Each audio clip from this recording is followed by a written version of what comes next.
things already. Yo, now attack. Yeah, Z. Black 40 chip, long grass clip, belly full, one fishing. Fat grass midget, select careful shift to blood clot, it is the pan shot to clip. Me could hear we wave the ras clap blicky. Mini care with tape reverse cartridges. Bad man village, rank charge it is become hard to win. I saw me killer them ball, gun in a hand pan, each got them hole. Be a tall rifle, we bring a 10-fold, them blood class scope, ya looking at them soul. Now make we bring a dead toll. Up with the food, now make it in a them cool. Tell me such in for the thing I get cold. If me circle again, me say skin I get poor. Hey, black family, a goddamn village, we not damn silly. Factory Babylon not billing, so fuck them system, a bad man living. Racks not chilling, unfeed the money, done man willing. Don't come here with your wrong bang living. Him rape little pitney, we map that killing. Black 40 chip, long grass clip, belly full, one fishing. Fat grass midget, select careful shift to blood clot, the tip, the punch shot, the clip. Me could hear we wave the ras clap flicky. Mini care with tape reverse cartridges. Bad man village, rank charge it is become hard to win. Them a say heart of war, hey, we a say laws of God. No fear though living on me heart, bad man. Just like King David, we not stop bad. And we no talk long. Yeah, this one way so can't walk on land. My axe say we no fi spear not one. Me general no man a ras madman, hey. The goddamn kill it. We march come for your dopey past that gimme. One like who no dark and wicked. That when decrease your chance of living. Them a pussy, them soft and timid. But UPK can't stop winning. Right now we the laugh and chilling. But when war begin we not stop killing.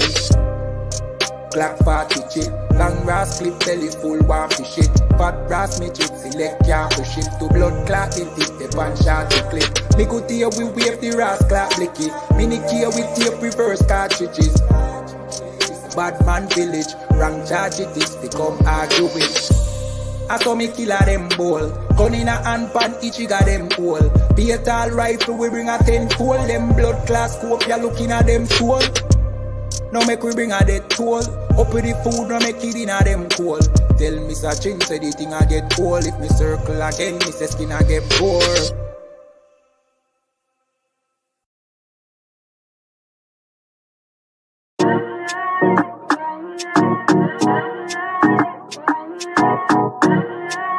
UPK,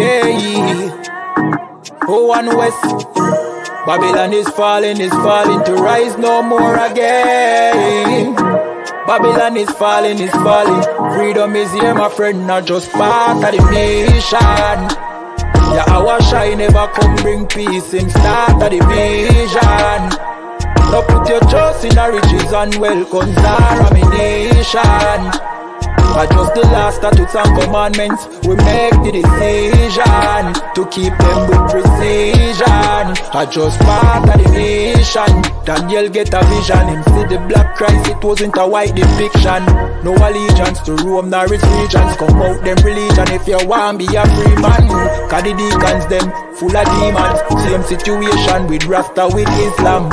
Only beacon of hope for your lean on is UPK and the General Yana. Every fowl of the ear, every beast of the field, every creeping thing we creep on land. Every mouth of the clear, loud and clear. Yeah, our shy Mashiach is a black man who have fear. Let him hear.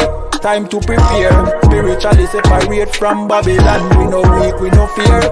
We no tear. Bun Saddam, my bun Batman are just part of the nation.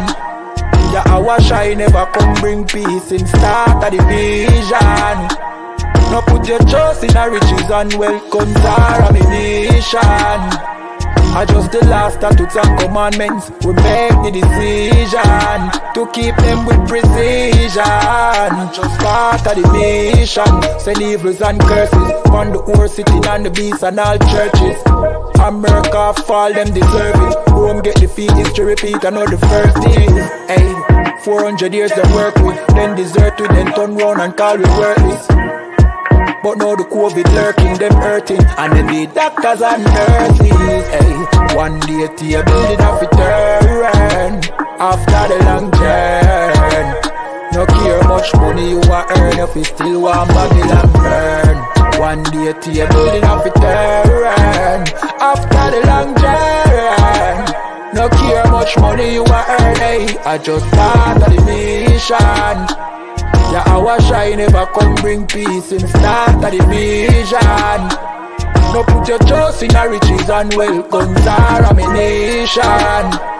I just the last statutes and commandments we make the decision to keep them with precision. I just part of the mission.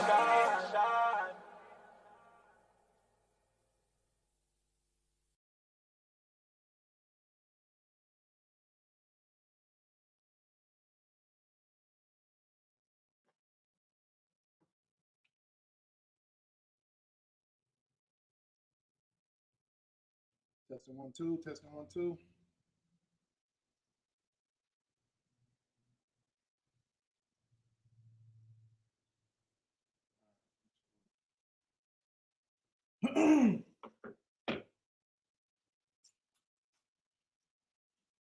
All right. Shalom Israel, Yahweh Shem Yahushua Thumb to the brothers, Yahweh Shamar, the Thumb Shem Yahushua to the sisters.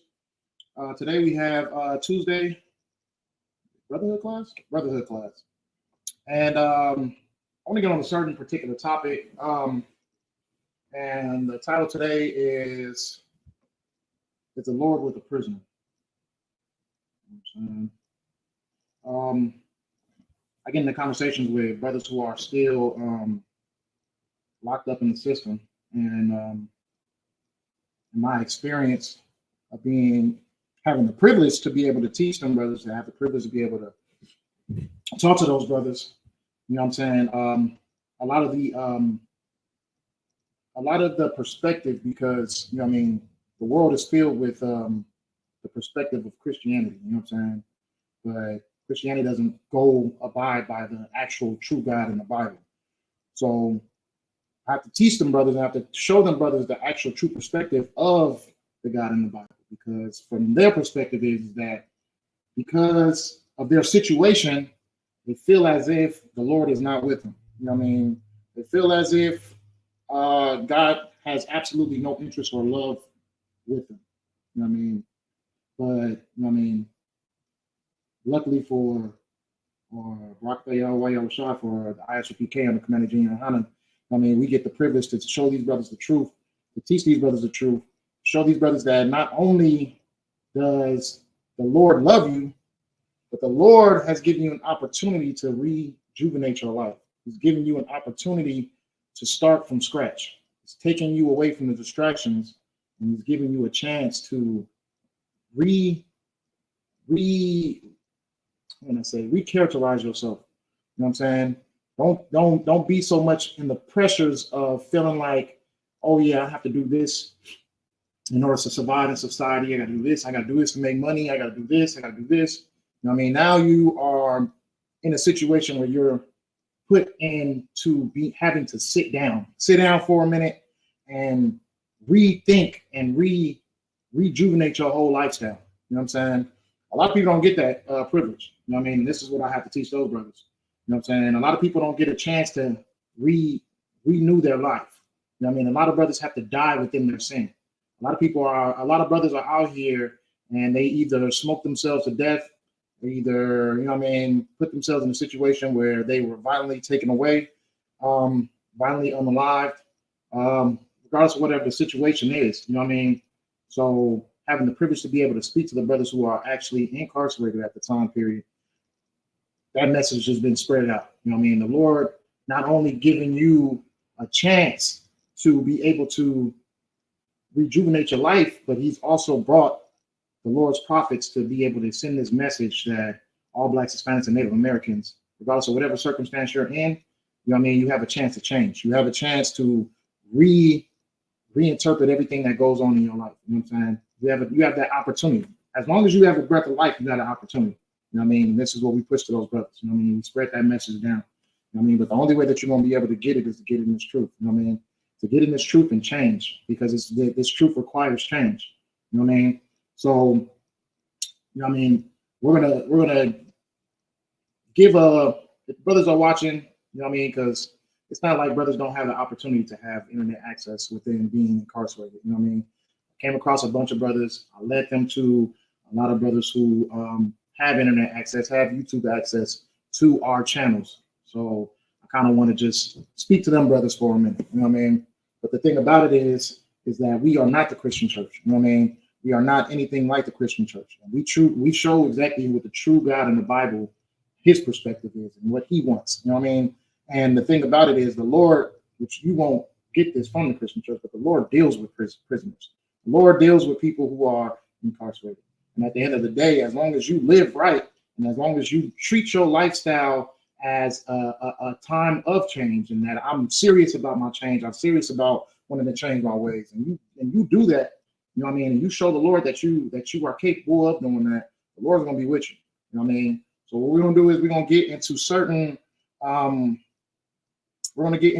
records in the Bible where the Lord deals with prisoners. You know what I mean? Like, I'm probably never heard of that before. A lot of times I bring this up, and a lot of brothers are like, "Whoa!" Like, you know what I mean? They never heard of it. But the Lord is going to deal with you regardless of whatever your circumstance is. You know what I mean? And you being a prisoner, regardless, guilty, non-guilty, whatever the situation is, you know what I mean? Being put in that hole, you are capable of receiving salvation from the Lord. You know what I mean? So we're gonna get into the records of Joseph. You know what I mean? Joseph, one of my favorite records in the Bible. You know what I mean? Joseph being the son of Jacob, Israel. You know what I mean? Second to the youngest, like it. Joseph went through trials in his life. He went through so many trials that he even ended up being a felon, even ended up being a prisoner. You know what I mean? But at the end of the day, the more key situation that goes in with Joseph's records is that the Lord was with him. The Lord was with him, whether in captivity, the Lord was with him, whether in prison, the Lord was with him. I mean, and this is one of my favorite records in the Bible. But let's talk about Joseph. So we already got into it. Joseph is the son of Jacob, son of Israel, and Joseph was betrayed by his brothers. You know what I mean? Because at the end of the day, he was looked at as the favorite son. He was looked at, and then not just that, the Lord gave him a gift to be able to interpret dreams. You know what I mean? Brothers didn't like that. His brothers wanted to be favored by their father. They wanted their father to look upon them as the favorite child. You know what I mean? And you know, it's nothing wrong with what Jacob was doing, but you know what I mean? It put jealousy in the hearts of Joseph's older brothers. You know what I mean? And they despised him for who he was because he was looked at as a favorite son. You know what I mean? Jacob loved the hell out of Joseph. You know what I mean? So that jealousy and that hatred led them to betraying their brother and selling him into slavery. Well, the plan first was to kill him. You know what I mean? But they didn't go through with it. Reuben told him not to go through with it. Don't kill him. And so Judah came up with the order to sell him into slavery. Okay. So let's get into it. We're going to read the book of Genesis, chapter 37 and verse 17. So starting off with the book of Genesis, chapter 37 and verse 17. This is when Joseph is trying to unite with his brothers. He wants to be around them, and they come up with a plan to kill him. Okay, so the book of Genesis, chapter 37 and verse 17, it says, "And the man said, They are departed hence, for I heard them say, Let us go to Dothan. And Joseph went after his brethren and found them in Dothan. And when they saw him afar off, even before he came near unto them, they conspired against him to slay him." So the plan was to kill him at first when they seen him, because they were just so full with jealousy, so full with hatred for their brother, they wanted to kill him. Okay, verse 19. "And they said one to another, Behold, this dreamer cometh Come now, therefore, and let us slay him and cast him into some pit, and we will say, some evil beast hath devoured him, and we shall see what will become of his dreams. And Reuben heard it, and he delivered him out of their hands, and said, let us not kill him. And Reuben said, Reuben is the oldest son of Jacob. And Reuben said unto them, shed no blood, but cast him into this pit that is in the wilderness, and lay no hand upon him, that he might rid him out of their hands, to deliver him to his father again.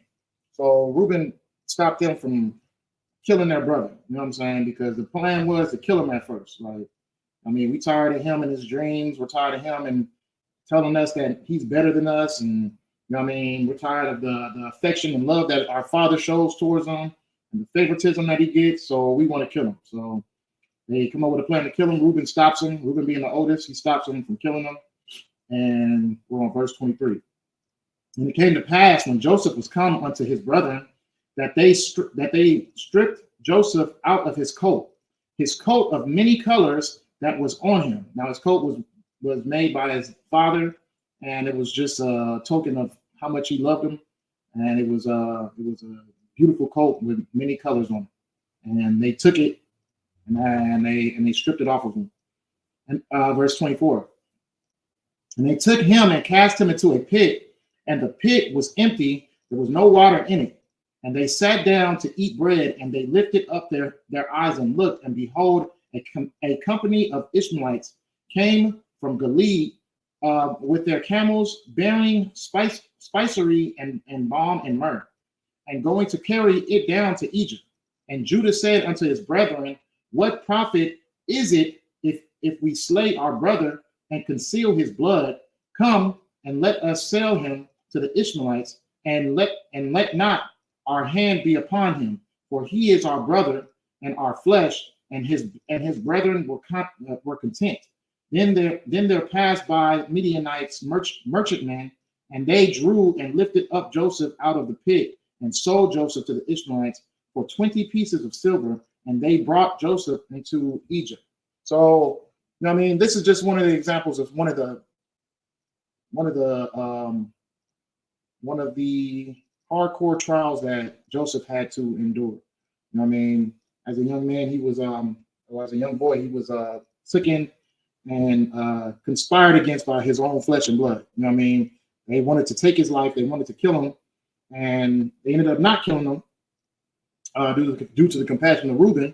And so Judah comes up with the idea to sell him into slavery. Okay, so he goes into slavery and gets sold for 20 pieces of silver by his own brothers. You know what I mean? By his own brothers. You know what I mean? The people the men that he trusts in his life, the ones that he thought was going to lead and guide him, they, you know what I mean? They conspired against him and sold him into captivity.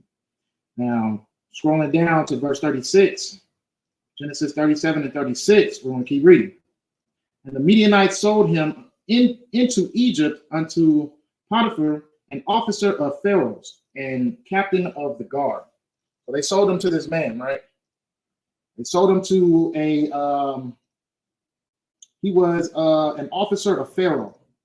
And they sold their brother, the Ishmaelites, the Midianites sold Joseph to Potiphar.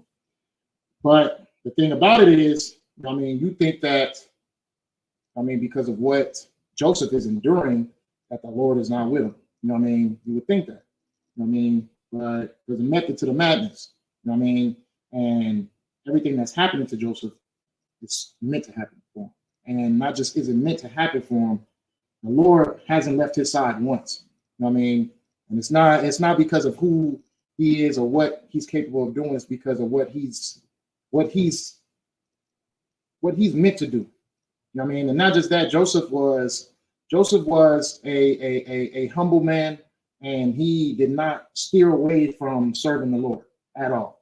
You know what I mean? Regardless of all his situations, he still gave the Lord acknowledgement, and he never talked down or cursed the Lord because of what he was going through. You know what I'm saying? We got to keep that in mind. Keep that as a blueprint for us You know what I mean? Whenever we go through a trial, whenever we go through something, even within the sitting in the walls of the prisons, you know what I'm saying? We don't curse the Lord because of what you're going through. You know what I mean? Acknowledge the fact that whatever's happening is happening, and you're meant to be there, and maybe you're just there for a reason. You know what I'm saying? Maybe the Lord spared you, or more than if you're still alive, the Lord spared you. You know what I'm saying? But the Lord spared you for a reason. You know what I mean? And it's not for you to just be captive forever. It's for you to do something. You have to find your purpose, your importance. Okay? So let's go to the book of Genesis, chapter 39 and verse 1. Now here, this is where we see the Lord's presence with Joseph during his trials of being in captivity. He was a slave to Potiphar. He was a servant. You know what I mean? And he was sold to this man, so he had to do everything that this man required him to do as a slave. You know what I mean? So let's keep going. Genesis chapter 39 and verse 1. And Joseph was brought down to Egypt, and Potiphar, an officer of Pharaoh, captain of the guard, an Egyptian, bought him of the hands of the Ishmaelites, which had brought him down thither.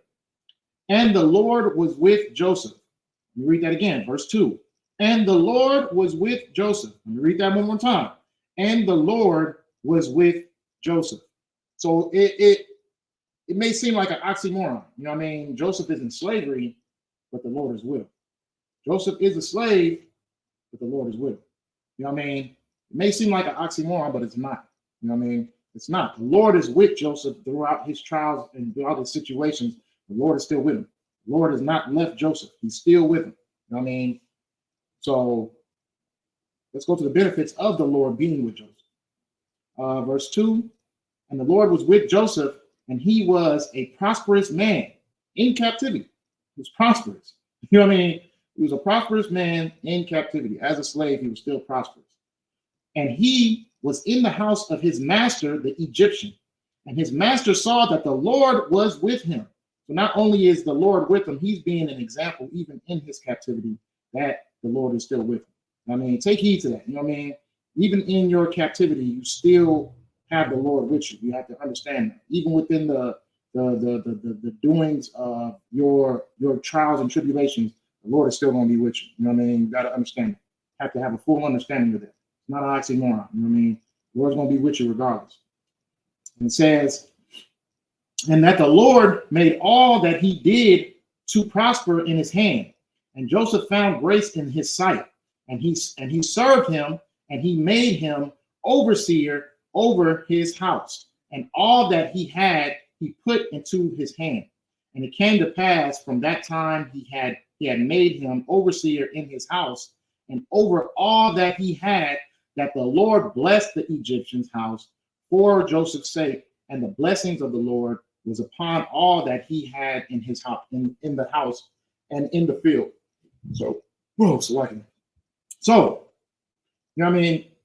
Joseph is a slave, he's captive, but the Lord was with him. Joseph is a slave, he's captive, but he's a prosperous man. Joseph is under the household of an Egyptian, but because the Lord and his love for Joseph, even the Egyptian's household and his fields were blessed, just because of the presence and because of the favor that the Lord had for Joseph. You know what I mean? Even the people around him were blessed. You know what I'm saying? So take that in as well. You know what I'm saying? Your situation doesn't identify the Lord's love for you. You know what I mean? If you Black, Hispanic, and Native American, the Lord loves you enough to give you a chance to change. You know what I'm saying? And that's what we have to understand.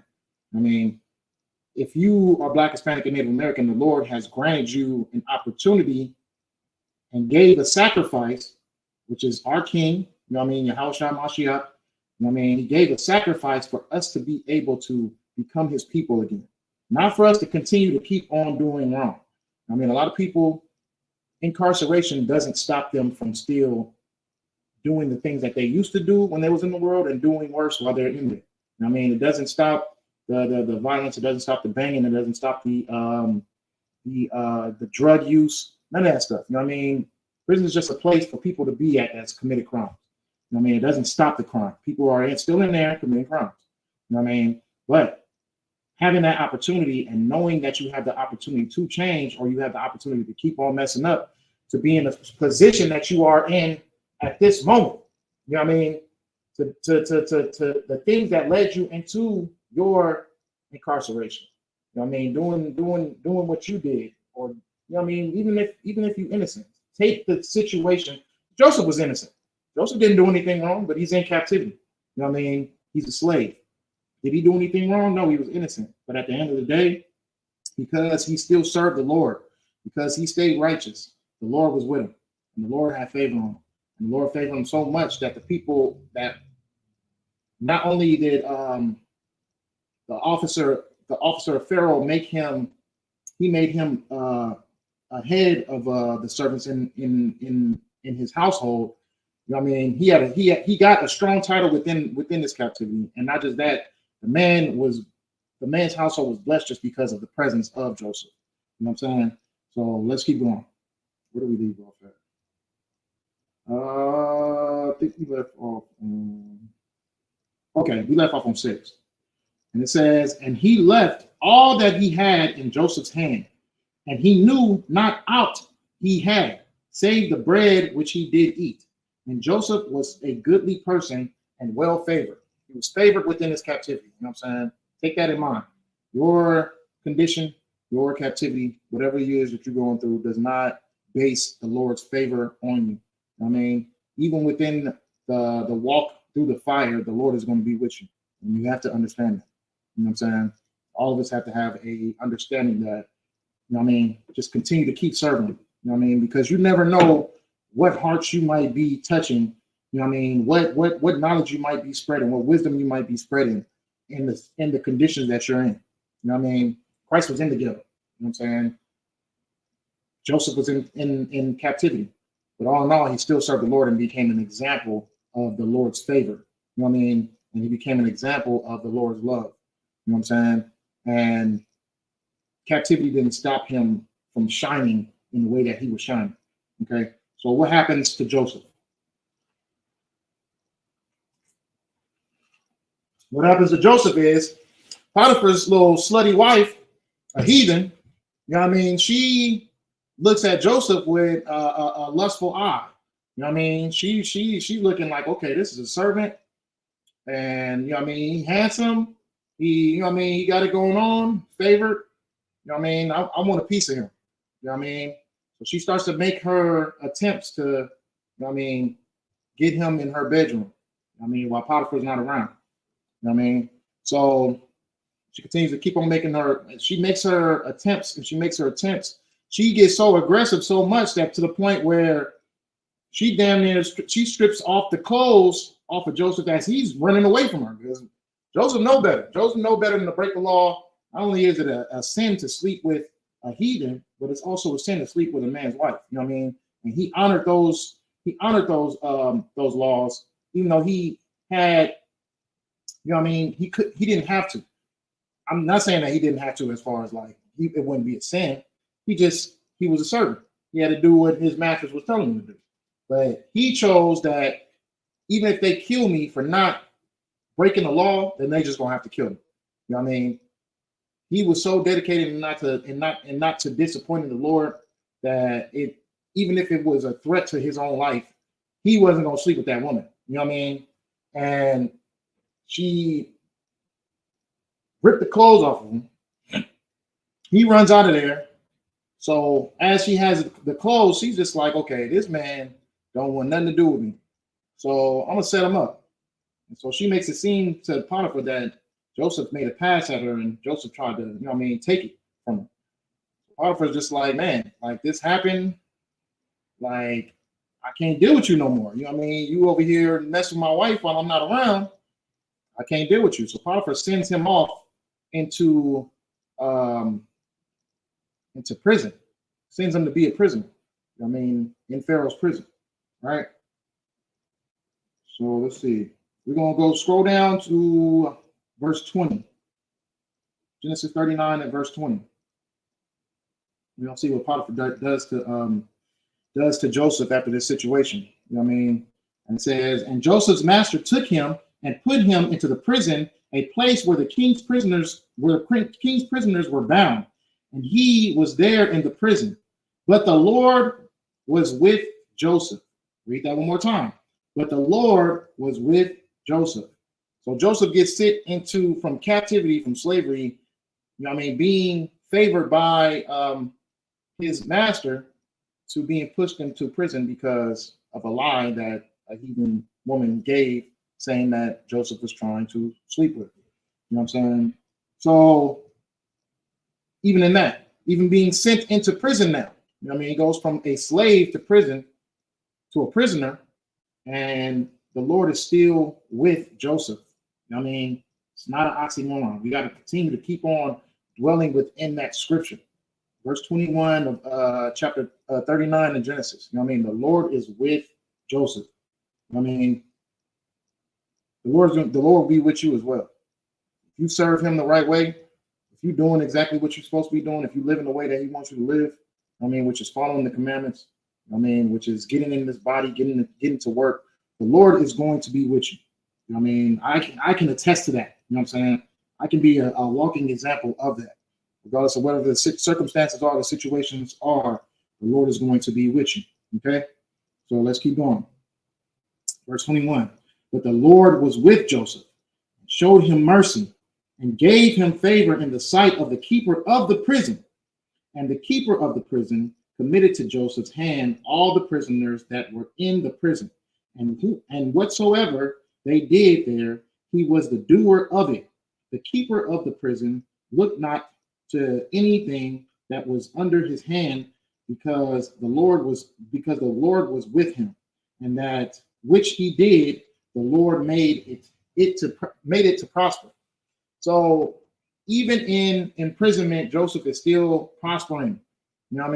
He's still the Lord is still using him as an example that he is with him.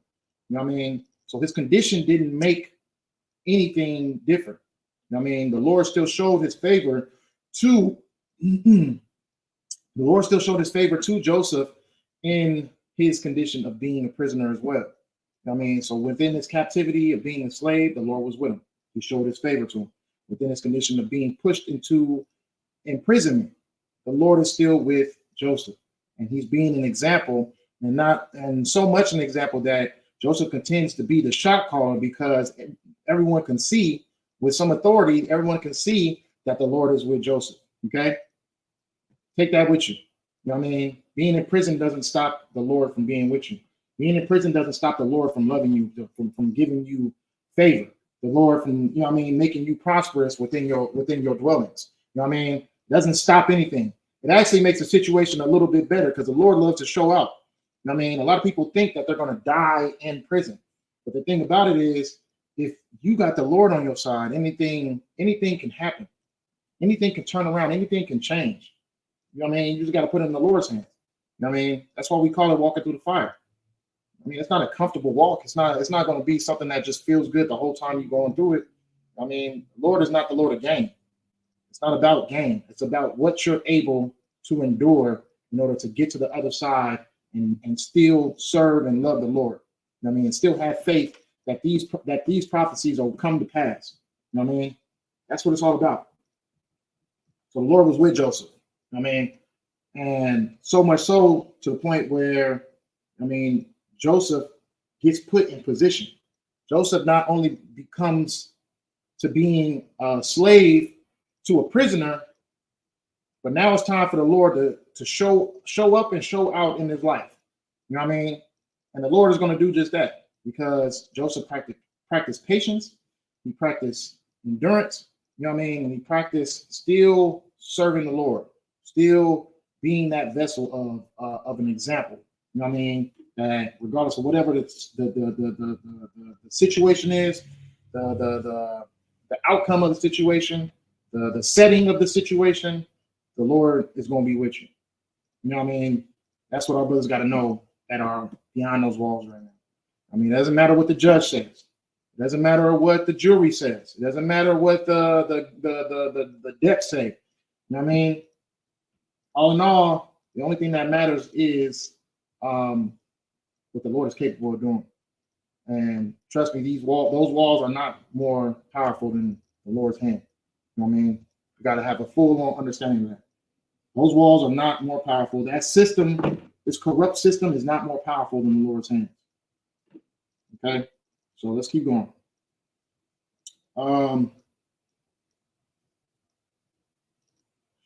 Let's see. Okay, so just a breakthrough of what happened with Joseph. I mean, do for the sake of time. Let's go into what happens next. There is a butler and a baker who displeases, who works for Pharaoh. They displease Pharaoh, and they're displeasing Pharaoh. They get sent into prison. Now, both the butler and the baker both have dreams. I mean, they have dreams that troubled them, and they needed interpretation of the dreams. They didn't know what was the dreams about.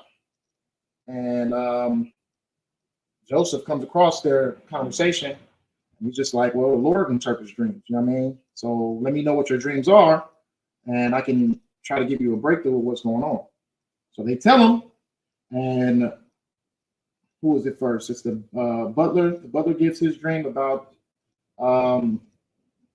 is it the three grapevines? And then the grapes go into the Pharaoh's cup, and pretty much the interpretation of his dream was that the interpretation of his dream was that he was going to find favor in Pharaoh's eyes again, and he was going to be on the right hand of Pharaoh, and he was going to be the one who serves him the wine in his cup. You know what I mean? That was going to be the butler's interpretation. You know what I mean? Good things were going to come to the butler for what was told to him in the interpretation of the dream. And so Joseph lets him know, like, you know what I mean, what's going to happen with him. You know what I mean? And when you get back to Pharaoh, put a good word in for me. You know what I mean? Let him know who interprets your dream. Let him know that, you know what I mean, the Lord is with me, and give me about this place, pretty much. You know what I'm saying? Because I'm an innocent man. Okay. So then he goes, the baker sees that the butler's situation happened. You know what I mean? Everything that Joseph interpreted came to life. And so he gives him his dream. You know what I mean? His dream was that he had a basket of 3 baskets of meat on his head, and the crows came and ate the meat from the basket. And so his dream was interpreted that he was going to be hung by Pharaoh. Pharaoh was going to kill him in a 3 days time period, and he was going to be hung, and the birds were going to eat the flesh from his face. And that was the interpretation of his dream. Now his dream also came to pass 3 days later. You know what I mean? But the only thing about it was when the butler got to Pharaoh, he forgot about Joseph.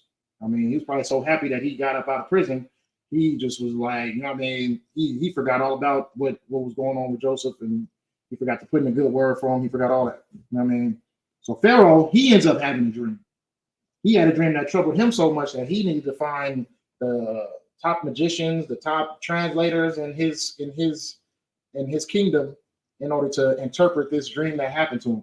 I mean, the dream troubled him. So what the Pharaoh seen was three river and 3 kine in the river that were beefy, fat. You know what I mean? Kine is just like a cattle, like a cow, something like that. I mean, he sees them in the river and they're beefy, they're fat. You know what I mean? And then after they come out the river, and then there's 3 skinny kine, like cattle, 3 skinny cattle, and they're like malnourished, skinny, bony. You know what I mean? They come out of the river and they eat the 3 fatful kine. You know what I mean? Oh, I'm so lucky. It's 7. I said 3. I'm still stuck on the butlers. It's 7 of them, 7 kine, and it's 7 beefy kine and 7 malnourished kine. Okay, so the 7 skinny malnourished kind go and eat the beefy kind. You know what I mean? Pharaoh doesn't know what that means. He gets up, he's troubled, goes back to sleep. Another dream happens, and it's 3 stalks of corn, which are the corn is just it's grown perfectly. They're big. It's well nourished. But then there's I keep saying 3, 7. Then there's 7 stalks of corn that are unnourished, skinny, mild, and just not grown the right way.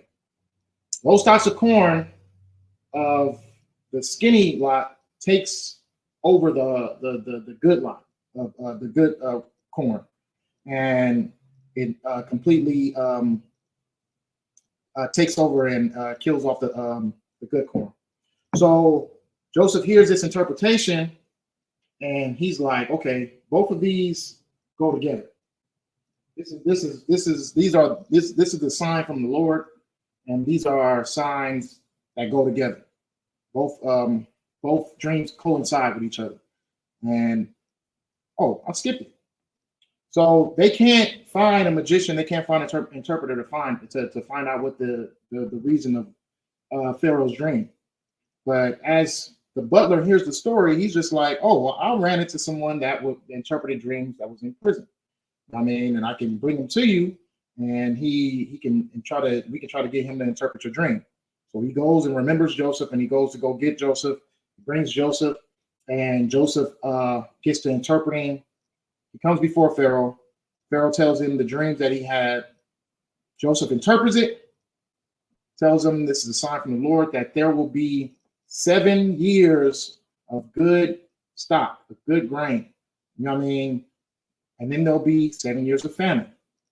So that's what the dream represented. And so he's giving Pharaoh the warning that you're going to have 7 years to be able to stock up and fill your storages with food and grain and everything that you need. Stock up on food, and then there'll be 7 years of famine, but you'll be able to get through the famine because of this warning that was sent to you. So Pharaoh sees the Lord went to the highest ranking on that situation. You know what I mean? And Pharaoh ranked over everybody in Egypt. You know what I mean? So Pharaoh gets this interpretation, and he's so overjoyed with the information that he got that not only does he give acknowledgement that God is the true God and God is truly with Joseph, he makes Joseph second to him. He makes him his right hand. You know what I mean? And every rule and command that goes across in Egypt, because Egypt is going to be fruitful because they're the only ones who know about this famine. You know what I mean? So they're gonna make he probably made Pharaoh so much money that it was just ridiculous. You know what I mean? So so he makes Joseph his right hand. Joseph is second in command. Other than Pharaoh, everything that's being done is going to go through Joseph. You know what I mean? So Joseph gets that high-ranking command in the land of Egypt. The land, not only was it warned and saved from the famine that was coming, because it could have destroyed the whole kingdom, but it was put in a position of higher status and higher power because of them stocking the food. Okay, so Joseph is in command.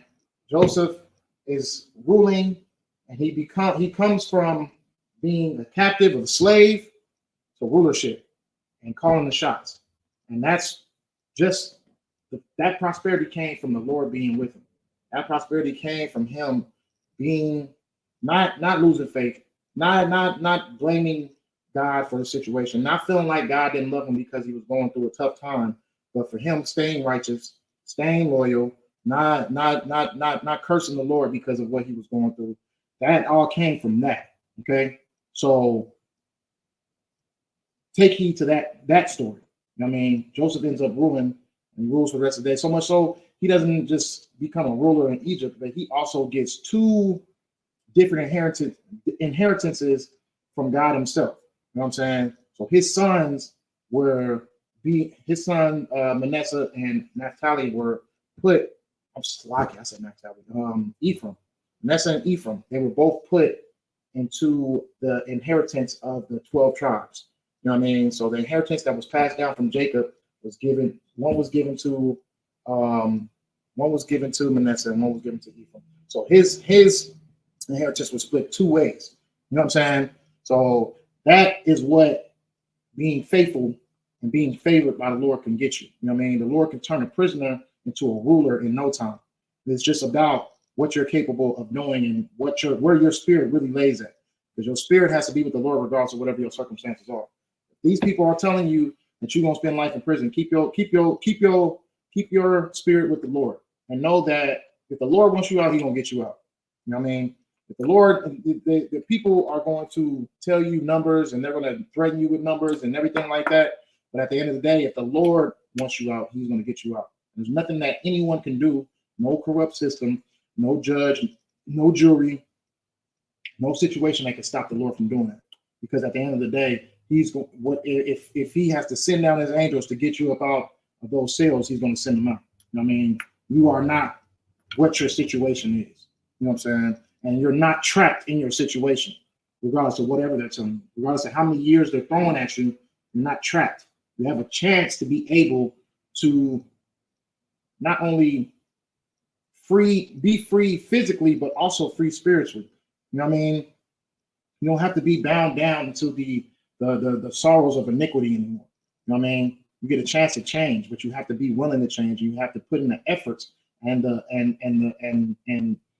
you got to put your front foot forward. You have to be ye therefore doers. You know what I mean? You have to do something to show that you are completely apologetic about the things the lifestyle that you had.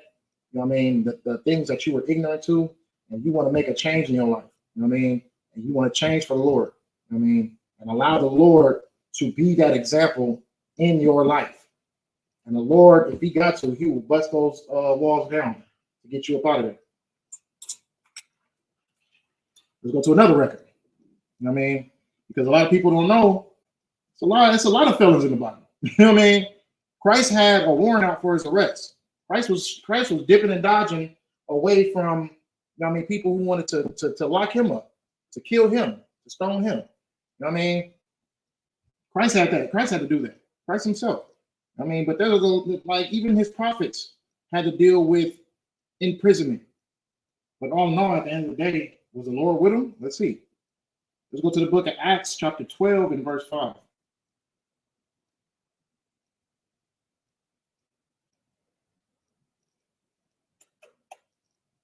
Acts 12 and 5. Now, let's get into Peter's situation. I mean, Peter, right hand of Christ. You know what I mean? He had a situation where, I mean, they wanted to lock him up. Herod wanted to lock him up and kill him. He had a death sentence. You know what I mean? He was supposed to die. They killed James, and it pleased the people so much that they sent out for them to kill Peter. James was beheaded. You know what I mean? And they went out and they was just like, okay, well, we're gonna kill Peter too. Since it pleased the people so much, we're gonna kill Peter too. You know what I mean? So they get Peter, they capture him, put him in prison. He was in prison waiting to die that night. He was supposed to be sent to Herod that night. I mean, but did he fold? Did he lose faith in the Lord? No. I mean, so much so, he was relaxed and comfortable and sleep. But we'll get into it. So the book of Acts, chapter 12 and verse 5, it says, so this is after Herod sends out the warrant, gets Peter locked up in prison. And it says, Peter therefore was kept in prison, but prayer was made without ceasing of the church unto God for him. Speak to the Lord. Let him know your troubles. Let him know what is coming to pass in your life, and ask the Lord for salvation. You know what I'm saying? A lot of people don't know what the power of prayer can do for you. You know what I mean? And if you don't feel like you're capable of praying, if you feel like you just living a lifestyle, you know what I mean, where, you know what I mean, you feel like you're unworthy of prayer, I mean, make a request. Ask if the Lord's priest can pray for you. You know what I'm saying? But all in all, at the end of the day, prayer and that message to the Lord is going to get you in a position where he notices what's going on and he's going to get you up out of it. You know what I mean? The church, just the body was praying for Peter. Hey, Shalom, Trooper. Shalom. Hey, Shalom, sis, what's going on? So, I mean, a lot of people underestimate the power of prayer. You know what I'm saying? The people prayed for Peter to get out of prison, to get out of that situation. That penalty, he got the death sentence. They were going to kill him that night. Okay. And it says, Peter therefore was kept in prison, but prayer was made without ceasing of the church unto God for him.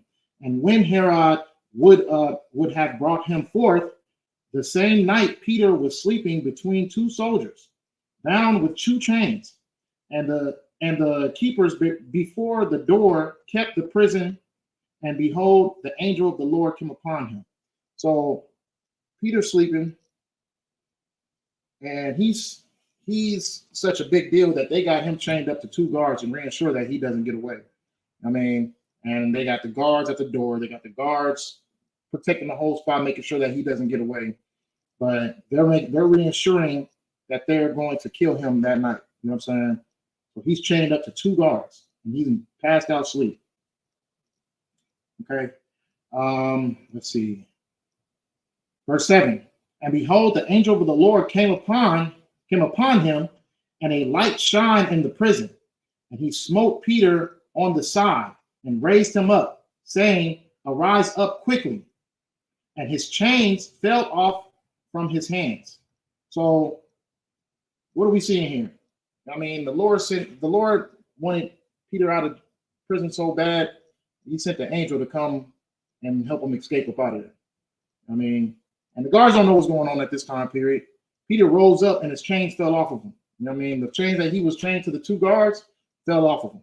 He's walking around free. He doesn't have the cuffs on him right now. You know what I mean? And he told him, like, hey, the angel of the Lord told him, like, hey, let's get up out of here. Time to roll.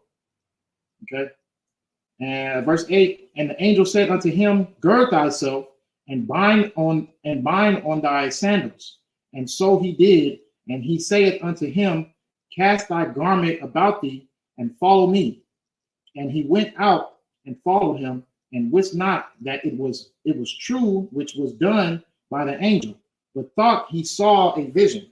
So because of everything that's happening, you know what I mean, Peter's getting out of prison and nobody's noticing. And the angel tells him, get your clothes on, let's roll out. You know what I mean? Peter is in so much shock, he thinks that it's a dream. He thinks that he's dreaming that he's escaping. No, it's not a dream. The angel got him up out of there. I mean, verse 9. And he went out and followed him, and wist not that it was true which was done by the angel, but thought he saw a vision. When they were past the first and the second ward, they came unto the iron gate, they came across the iron gate that leadeth unto the city, which opened to them of his own accord. And they went out and passed on through one street, and forthwith the angel departed from him.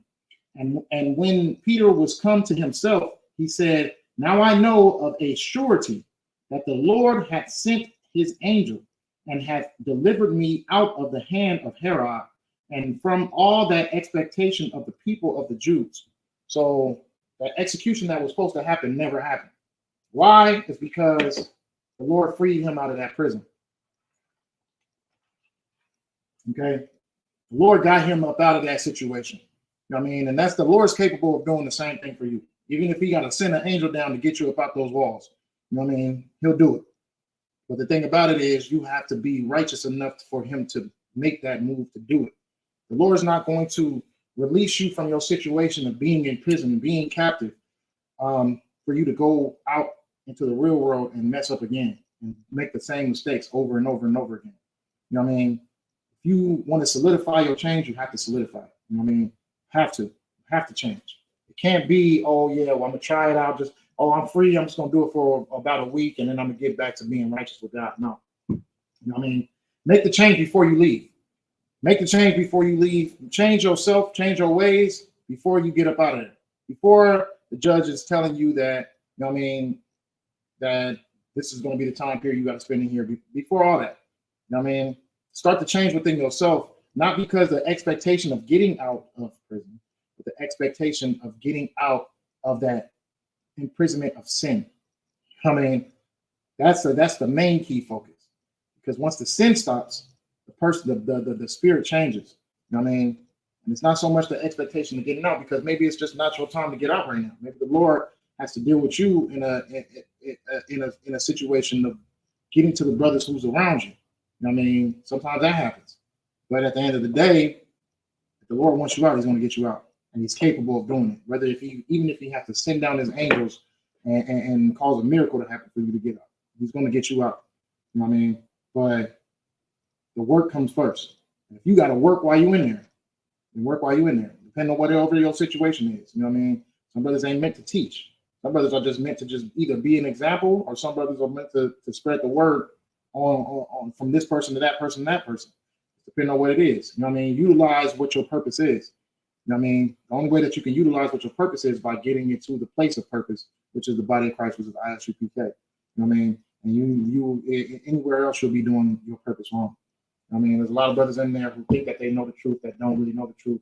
That don't know this from that or that from this. They continue to keep on spreading false doctrine because they feel like, oh, because I know that Blacks, Hispanics, and Native Americans are God's chosen people, now I can just start teaching. No, it doesn't go down like that. But if you're capable, if you are authorized to teach, then teach. You know what I'm saying? It's not like brothers are not going to be in prison that are authorized to teach. You know what I mean? Trust me on that one. You know what I'm saying? Trust me on that one. But at the end of the day, because of your situation, are you going to stop doing what you were purposed to do? No. You know what I mean? If the Lord chooses for you to be captive, then within your captivity, you still spread that gospel. You know what I mean, what is that precept? I'm paraphrasing. To the Jews, I had to become like a Jew in order to spread the gospel. To the men who are lawful, I had to be a lawful man in order to spread the gospel. To the men who are unlawful, I had to be just like an unlawful man, but still be lawful while still serving the law, still being lawful, but still gaining favor of the men who are unlawful. You know what I mean? Become your situation. If the Lord wants you to become a prisoner, then be a prisoner like Joseph. Be a prisoner like Peter. Be an example that the Lord is still going to be with you, even even being a captive. You know what I mean? And at the end of the day, the Lord is going to be with you. The Lord is going to show favor for you, and the Lord is going to reassure that you prosper because you chose to be an example of Him. And the Lord doesn't lose. He doesn't take on bad examples. I mean, He's not going to sit there and leave you in a condition where you can't be a representation of Him. You know what I mean? That's not the way that this goes. Okay, so people prayed for Peter. An angel came, woke him up out of sleep.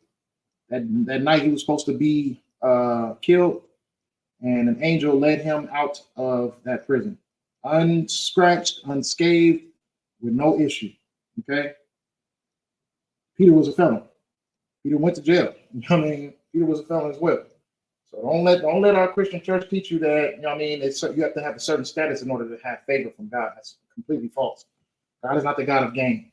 God is the God of victory. You know what I mean? In order to have a victory, you have to have a battle.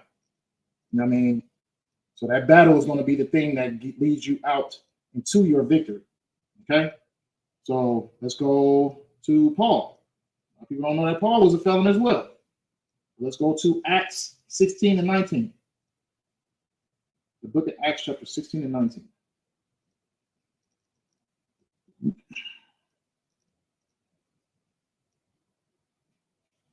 So, Brother Paul, he was sent to prison. Not only was he sent to prison, he was beaten. Police brutality. They beat him, whipped him, and threw him in prison. You know what I mean? Him and Silas. But all in all, the brutality that happened to Paul, did it stop him from praising the Lord? Did it turn him away from him? Did it make him feel like the Lord wasn't with him because of the situation that happened to him? No, that's not true. You know what I mean? It caused Paul and Silas to sit into those cells and sing praises of the Lord as loud as they could. You know what I mean? So much so that the guards heard them. We're going to get into it. But for Christ's sake, Paul and Silas were beaten and thrown into prison. Let's go. So the book of Acts chapter 16 and verse 19. And when her masters saw that the hope of their gains was gone, they caught Paul and Silas and drew them into the marketplace unto the rulers, and brought them to the magistrates, saying, These men, being Jews, do exceedingly trouble our city, and teach customs which are not lawful for us to receive, neither to observe, being Romans. So we're going to get that a lot too in this time period. So this don't just go to the prisoners, this goes to our brothers in the truth as well. You know what I'm saying? There's going to be people who are going to want to kill us just because of the message that we are sending out here into our communities. You know what I'm saying? To our people.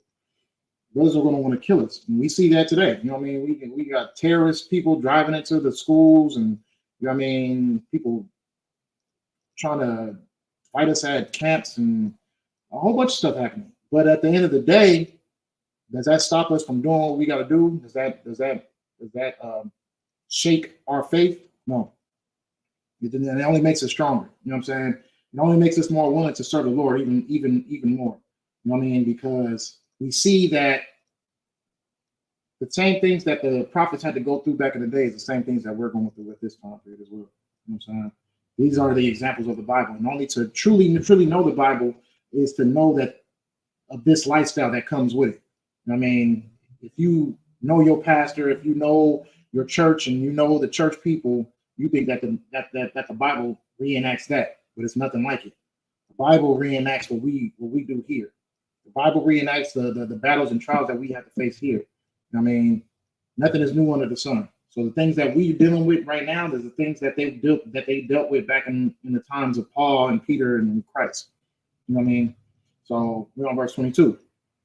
And the multitude rose up together against them. Hey, Shalom, sis, what's going on? And the multitude rose up against them together. What's the like? And the multitude rose up together against them.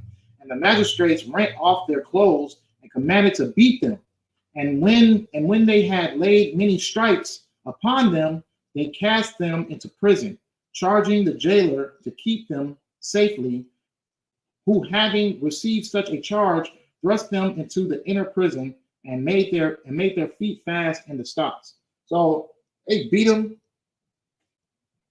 brutality, gave them police brutality, beat them and threw them in the deepest hole in prison. You know what I'm saying? So what does Paul and Silas do? What do they do? Verse 25. And at midnight, Paul and Silas prayed. Read that one more time. And at midnight, Paul and Silas prayed and sang praises unto God. And the prisoners heard them. So did they cry? Did they mourn? Did they sit there and lick their wounds? No. They praised God and they sang so loud to the point where the prisoners and the guards heard them. Okay. And suddenly there was a great earthquake. Now, this is the Lord's response. You know what I mean? This is the Lord's response. Hey, Shalom, Lord Christ. This is the Lord's response to, you know what I mean, Paul and Silas being pushed into prison. What is he going to do? He causes an earthquake to happen, so that the foundations of the prison were shaken, and immediately all the doors were opened, and everyone's bands were loosed. And the keeper of the prison, awaking out of his sleep and seeing the prison doors open, he drew out his sword and would have killed himself, supposing that the prisoners had been fled. So the Lord caused an earthquake to happen, and the place is all shaken up. Next thing you know, all the prison doors open, all the shackles on the prisoners fall off. All of them. Not just Paul and Silas, everyone that was in there. So the prison guard sees what's going on, and he's just like, okay, all the prisoners done got away. I'm about to kill myself. You know what I mean? Because of what's going on. And not just that, he's petrified. I mean, all of a sudden the earthquake just happens, all the doors open up and all the cuffs fall off all off the prisoners. What kind of, you know what I mean, what kind of scene is that? But this is what the Lord is capable of doing, and this is what he's willing to do in order to free his righteous servants out of those walls of prison. You know what I mean? It's capable of happening. You know what I mean? Don't make it seem as if the Bible's false. The Bible is very true. You know what I mean? Let's go. Where do we leave off at? I didn't mean 28. Okay, we're on 28. But Paul cried with a loud voice, saying, "Do thyself no harm, for we are all here." Paul had to say this, man, because this man's about to destroy himself. You know what I mean? But Paul just reassured him, like, hey, we still here. You ain't got to kill yourself. You know what I mean? But, you know what I mean? The Lord working right now. Verse 29.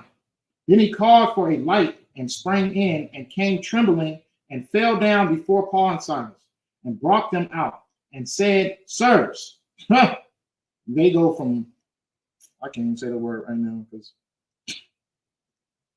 of internet purposes, but they go from criminals to sirs.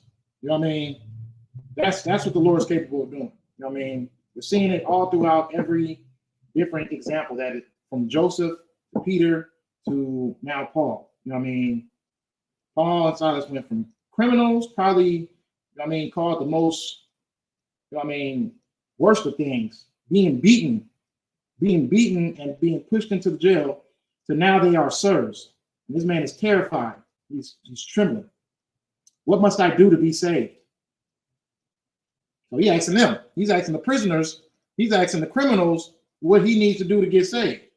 And they said, "Believe on the Lord Yahushua Mashiach, and thou shalt be saved, and thy house." So, you know what I mean? Paul gives this man good fortune. You know what I mean? He gives this man the best advice that he could have, because he sees what the Lord is capable of, and that fear rolls on him. You know what I mean? Which is going to happen to majority of this planet, well, pretty much all of this planet.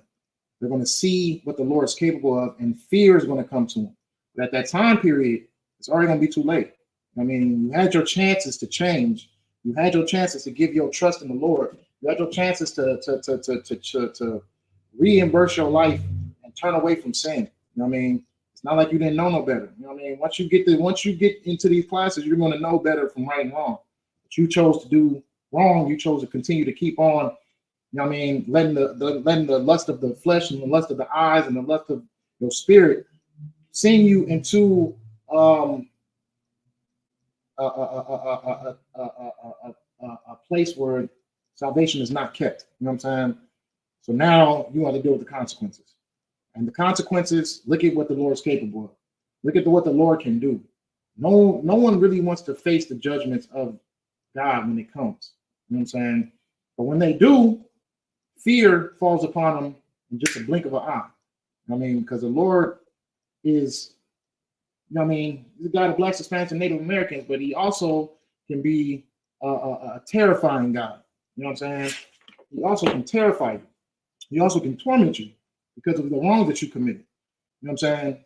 So, I mean, what is it? Paraphrasing again, you know what I mean? Don't fear those who can kill the body, but kill those who can kill the body and the soul and the spirit and the soul. You know what I'm saying? Paraphrasing. But don't think that God's not capable of sending judgment, because he is. And don't think that God's not capable of getting you out your situation, because he is as well. You know what I mean? He's capable of getting you out of that imprisonment. He's capable of getting you out of those prison walls. You know what I'm saying? It just depends on where you go from there. It's not going to just be a walk in the park. You know what I mean? You have to prove your faith to the Lord. You have to prove your faith. You have to prove that, you know what I mean, if I'm truly righteous, I'm going to be righteous within my darkest of times. I'm going to be righteous within walking through this fire. And you know what I mean? Lord willing, you endure all the way to the end, and the Lord has has the salvation that he promised you waiting for you. You know what I mean? All in all, at these peril times, the mission shouldn't be so much to get out of the cell walls, but to get the brothers who are in those cell walls as open to who the true God of Israel really is. You know what I mean? As possible. That's what the true mission should be. You know what I mean? And the mission is not complete until our brothers are woken up. And if not all the way changed, they know the direction to go to find change. Because we are really being the example of who God truly is. You don't understand how many people we come across that just say, oh yeah, well, I want to get right with God. I see the way that you guys are dressed and how serious you take it. You know what I mean? How you guys teach. I want that because Christian church is failing us. Catholic church is failing us. Islam is failing. You know what I mean? And it's just going to be so many adversaries to the Lord that are going to fall during these perilous times that people will have no choice but to look for the truth. And Lord willing, they do find it, because there will come a time period where you'll look for it and you won't be able to find it. I mean, that time will come too. So Lord willing that our brothers will be able to change and get into this foundation, into this truth before that time comes. You know what I mean? Because once that time comes, it's already too late. It's already too late. You're going to want to know who is those men on those corners. You're going to want to know who's those men that you laughed and giggled about, that dressed funny, why they were so dedicated to the Lord, why they were so dedicated to their Israelite customs, their foundation, their body that of Christ. You know what I'm saying? Which is the ISUPK. Why were they so invested in that? Why did they see it so important? I want to find out why it was so important, but you're going to look for us and you're not going to be nowhere to be found. And if you are listening, you know what I mean? If you are in a position to be able to come across this truth, open your mind up to it. Open your spirit and your heart up to it, because you know what I mean, you're going to find truths within the scriptures of the Bible that coincide with what we're speaking, that coincide with what we're teaching. You know what I mean? And it's going to be, oh yeah, well, the preacher told me this. Let me look it up. Oh, what they said was right. This is actually says it in the Bible. You know what I mean? So that division is going to, you're going to have a chance to show wisdom. Wisdom is just showing the discernment between the rights and the wrongs. So you can either choose to go to the truth, or you can either choose to stay where you're at because it's more comfortable and you feel afraid if you leave Christianity, you leave Islam, or if you leave the Catholic Church, then you're going to miss out on something. But the Lord is only where the truth dwells. You know what I mean? So regardless of how we dress, regardless of how we condone our characteristics, regardless of whatever it is, the Lord is with wherever the truth is at. So if you hear these words, hear these teachings, and you find truth within the teachings, then that's exactly where the Lord is dwelling at. He's dwelling within where the truth is at. He's not going to dwell with where all your grandma and your grandpa and all them went to. You know what I mean? Because what change have they made? Where's our people at still to this day? We're still captive. We're still under the authority of a heathen who hates us. You know what I mean? So why not try something that is actually speaking something that is a fact and coincides with the scriptures in the Bible? Why not choose that? You know what I mean? Regardless of if it's something new to you, regardless if it's uncomfortable to you, why not choose to go into that that leadership and that? And I'm just gonna keep on saying ISUPK, get into the ISUPK, because there's a lot of people who try to dress the part. There's a lot of people who try to act the part, but they spread false doctrine and they claim to be Israelites, but they're not. They claim to be the home of the truth, but they're not. You know what I mean? They claim to be speaking the truth and they're not. So I'm just going to continue to keep saying ISUPK, because I will have brothers who are in prison watching this lesson. And I want them to understand, if it's not One West, if it's not ISUPK, then it's not the home of the truth. It's not the body of Christ. And it's easy to fall short because of all the distractions that are around our body. The people who try to mislead and give false accusations of what goes on within our organization. Like, you know what I'm saying? Like, it's a whole bunch of stuff. But at the end of the day, this is where you're going to find it. This is where they learn where Blacks, Hispanics, and Native Americans were God's true people. This is where they learn who Christ truly died for. This is where they learn that Christ was Black. This is where they learn all the truths of the Bible here.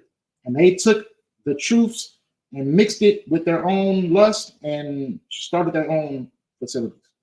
I mean, but this is the home of truth right here. This is the originals. We started it all. You know what I mean? Now we got to deal with nuts, of course.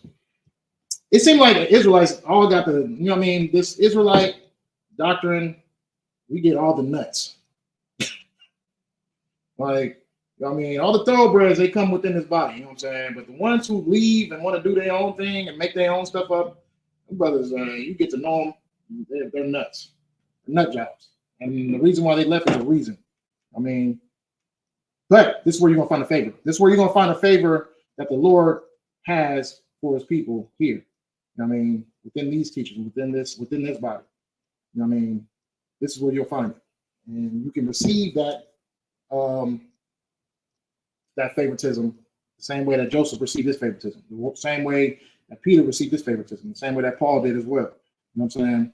You receive that by coming here, you know what I'm saying, and living, changing and living your life right. You know what I mean? So last precept I'm gonna get into, we're gonna get into the men who were hung with Christ.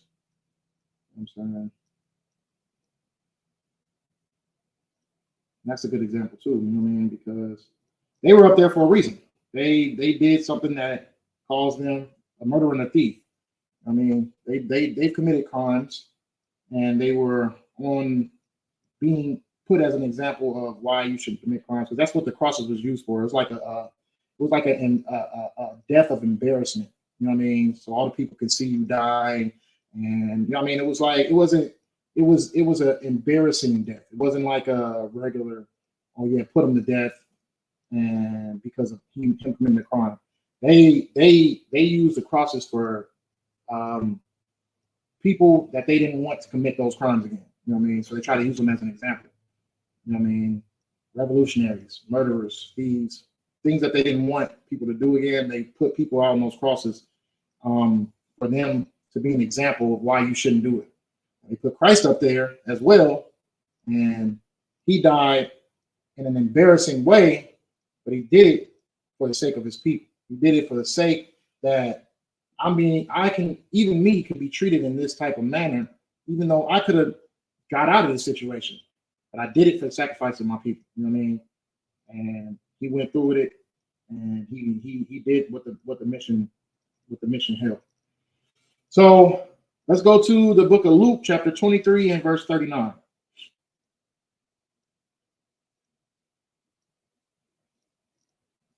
Luke 23 and 39.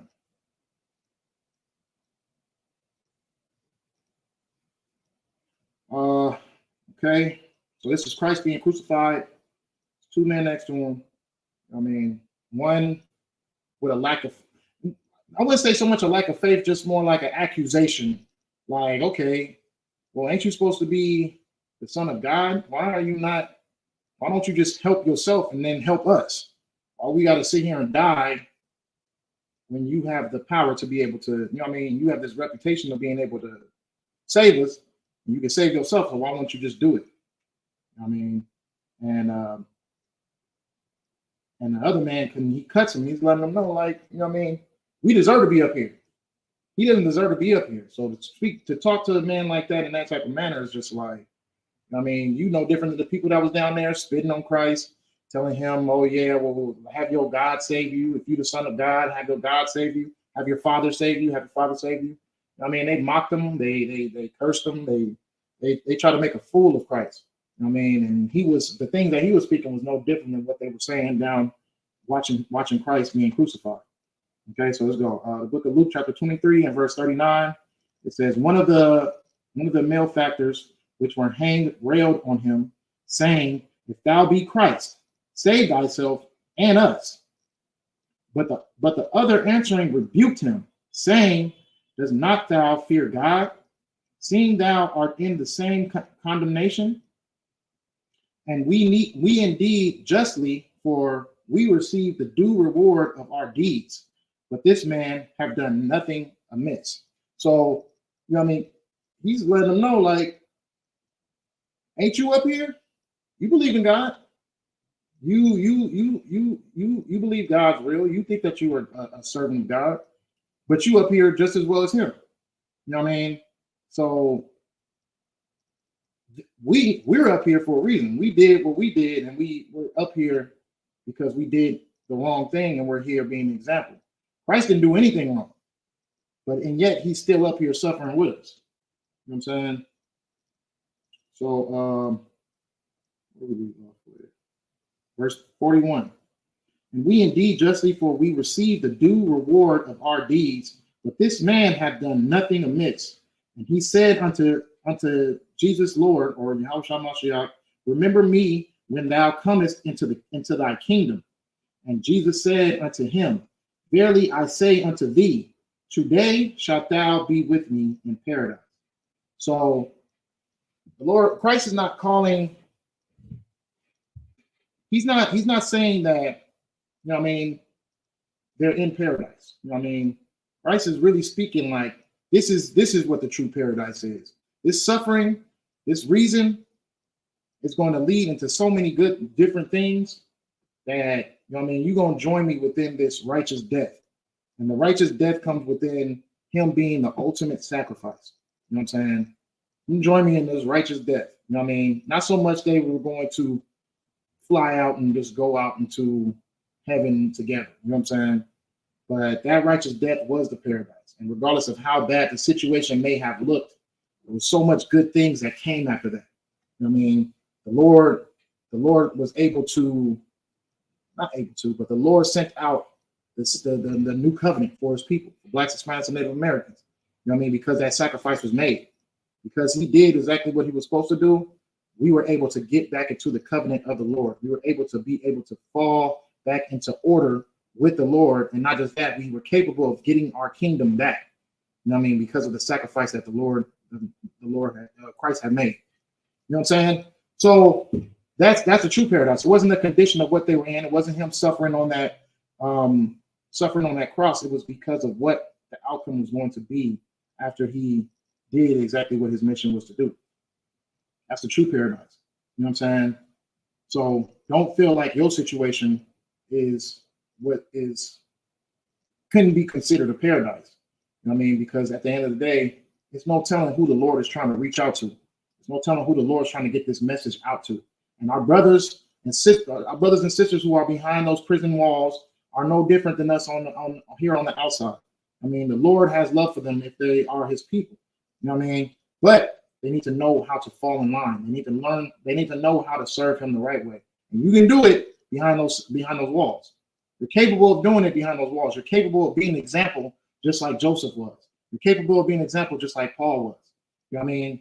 And then not just that, people will respect you and fear you because of the God that you truly serve. You know what I'm saying? But you have to fall in line. You have to change your ways. You have to stop being in the same mindset of feeling like things just can't get any better. So I'm gonna continue to keep on doing worse. Get out of that. You know what I mean? Serve the Lord regardless of whatever conditions you are in. And not just that, be a walking vessel that I can sit over here and still be behind prison walls and still serve the Lord righteously. You know what I mean? I can be behind these prison walls and not eat pork. I can be behind these prison walls and still, you know what I mean, give acknowledgement and serve the Sabbath. You know what I mean? I can do these. I cannot serve holidays or feast on the holiday feastings in prison. You know what I mean? You're capable of doing it. Then let me be the one to tell you that you're capable of doing it. You know what I mean? You don't have to they serving Thanksgiving food in jail. You know what I mean? They're serving Thanksgiving dish meals in jail. You know what I'm saying? You don't have to feast on that. Sell that for 2 packs of ramen. You know what I'm saying? Do like I did. You know what I'm saying? But at the end of the day, do what's righteous. Don't fall into the same category of being what you're what's the word I'm looking for? The cliche look of yourself. You know what I mean? What they expect you to be. Don't be a criminal. Don't be a person lost within their fears of this world, lost in their fears of having to be different. You know what I mean? Don't be afraid of that. Be different in there. Be an example of God in those places. It's a perfect place to be an example. You know what I'm saying? And I mean, do what the Lord recommends you to do, even in the time of hardship, in the time of hurt, in the time of captivity. Do what you're supposed to do. I mean, that's all I got with that. You are incarcerated in prison. I mean, they give what they give you. They give you what do you call them again? tablets when you're in there. You have access to being able to watch these classes. You have access into getting knowledge in your spirit. I mean, utilize the assets that you have. You know what I mean? Because a lot of these things are not going to be there for a long time. A lot of these privileges are not going to be there for a long time. And then not just that, you know what I mean?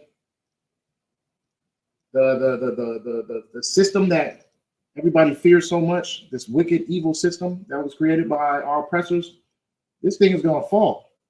There ain't no telling when you get up out of there. What you just got to do is focus on getting this truth out. You got to focus on is getting your purpose in this body. That's the main key factors you got to focus on. And anything that comes with that, it just comes with it. But at the end of the day, you don't stop doing what you're doing. Paul didn't stop. Peter didn't stop. Christ didn't stop. Joseph didn't stop. None of them. I mean, so you continue to keep doing what you got to do as well.